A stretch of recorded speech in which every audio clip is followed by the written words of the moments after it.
Terry Wong, your Ward 7 councillor, brings this update from around our communities, answering your top questions on rezoning, taxes, safety, and what's ahead. Terry, did blanket rezoning solve the affordability problem in our neighborhoods? That's a really good question, but the answer is no. Since blanket rezoning was approved in August of 2024, we have not seen evidence that housing prices have come down in purchase, nor have we seen rental prices drop either.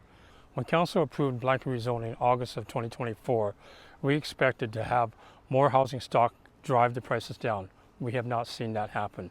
We've also expected with more housing supply, rental prices would come down. Once again, we have not seen that happen. If you take a typical bungalow that was sold for $750,000 and convert it into 4 units above and 4 units below, each of the units above are selling at $750,000. So is that affordable? The answer is no. Instead, he's created 3 more units on the side, and that the developer owner is actually walking away with the profit. It is not affordable for anybody who wants to buy a house, especially young families. When it comes to rental situation, we're still seeing rents at the same $1,600 one bedroom, $2,000 two bedroom, $3,000 for a house. I don't know anybody who can afford that on a single income. Even on a dual income situation, there are other costs that go up, and this is not solving the housing affordability problem. Did rezoning cause more parking problems in already dense neighborhoods? Again, you take that same situation where we build a fourplex and 4 units below. Theoretically, each unit had a car, that's 8 cars. But we're only permitting 4 cars on a property, so therefore those other 4 cars are parking on the street. Imagine on a block there's 10 houses, 4 of them did the same thing.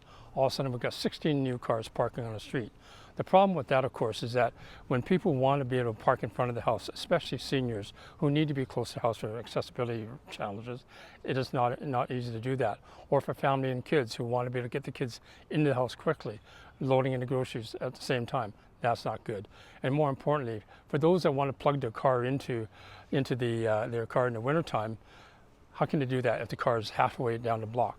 So yes, parking is a challenge, and parking is one of those infrastructure assets we cannot expand.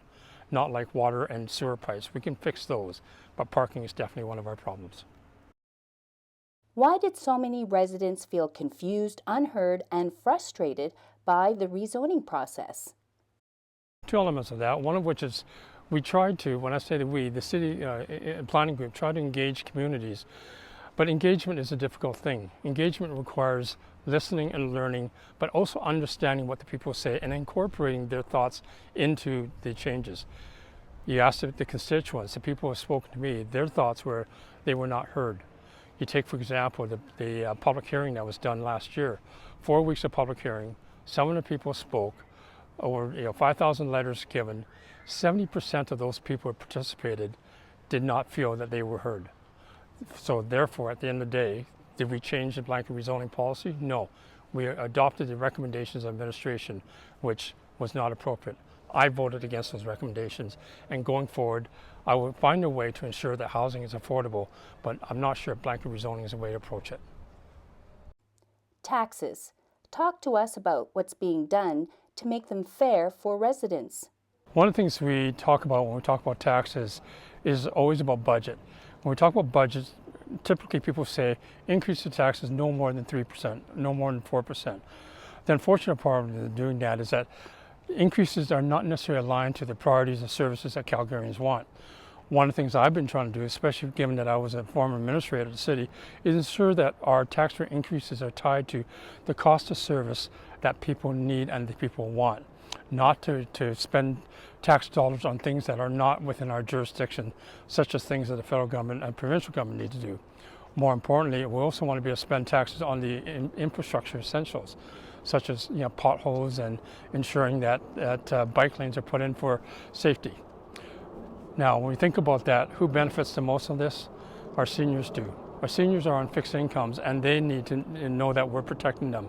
Also, at the same time, the people who are working professionals. They need to understand that we're not just spending money for the sake of spending money, but rather we're spending money in the responsible sort of way. That responsible sort of way is obviously keeping up with inflation, keeping up with population growth, but also making sure that our budgets are kept to a point that people can afford that. The way to, again, to do that is to ensure that we understand the true cost of services relative to the value people want, prioritize according to our needs and expectations. The second thing I've also tried to do is to ensure that, again, the taxes are paid by the appropriate proportion of residents versus businesses. Over the course of the last 3 years, we've seen council directing more non-residential taxes to the residents, increasing the burden on the residential side. I don't understand how that's possible when you consider seniors and working professionals. Their increases in salaries, increases in pension is not keeping up with inflation. Why are we pushing that cost over to them? People will say we're doing that to help businesses, but also say businesses are in the business of generating income, generating revenue to pay for that. So let's not shift it for the sake of satisfying one or the other without understanding the value for that. The other thing is that if we have to shift, if we have to increase taxes, recognize it's not affordable. And I tried to put forward a tax rate rebate back in 2023 that was about $28 million. That was voted down by council. They thought that was grandstanding. It's not grandstanding. It's putting money back in the hands of people who really need that money. Has the city done enough to prepare for Calgary's growing senior population? When you take a look at current population of seniors, we're at 1 in 7 at the age of 65 and older. When we get to 2 million, we'll be at a point of 1 in 5. In other words, 20% of Calgarians will be seniors. This is something that's really crucial to me. We want to be sure that the city is providing all the appropriate resources for seniors to live at home, also enjoy the comfort of the communities, but also at the same time be prepared that if they have to move into assisted living facilities, that we are creating the land for that affordable housing. So when you talk about the infrastructure of cities, for example, I hear from seniors all the time, they can't get in their recreation pools because there's not enough pool hours for seniors to get into. They're having to swim with a whole bunch of kids or swim classes, and that's not relaxing for them. When you talk about, again, the housing, from a housing perspective, a lot of seniors are today feeling uncomfortable about being in housing with the densification that's going on. I want to be sure that, again, housing is provided for them. But also at the same time, when we talk about the different costs that seniors are facing right now, we need to be sure that seniors' incomes are protected in a way that the costs of fees and services are, affordable to them. So those are things I want to be sure that we're doing, but we have to get ahead of the game as we get into 2027, 2030.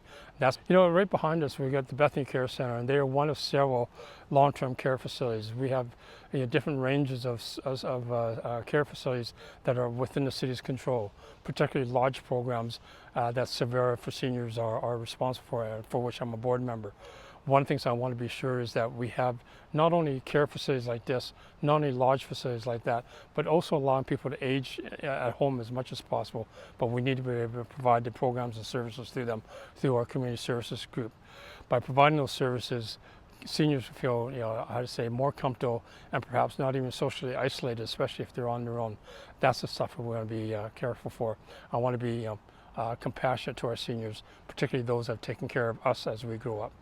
Downtown workers and renters are facing safety concerns, especially around LRTs and Stephen Avenue. What have you done? We've done 3 things, one of which was to create a downtown safety table to take a look at the issues.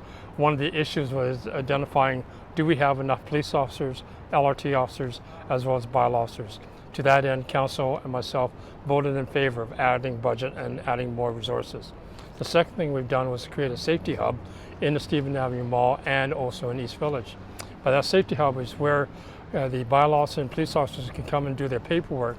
But what we also found after talking to merchants in the area was they needed a place where they can come report. So to that end, kitty corner to the Bowl Building, we've created a counter service where people can report their crimes and talk to a police officer face to face.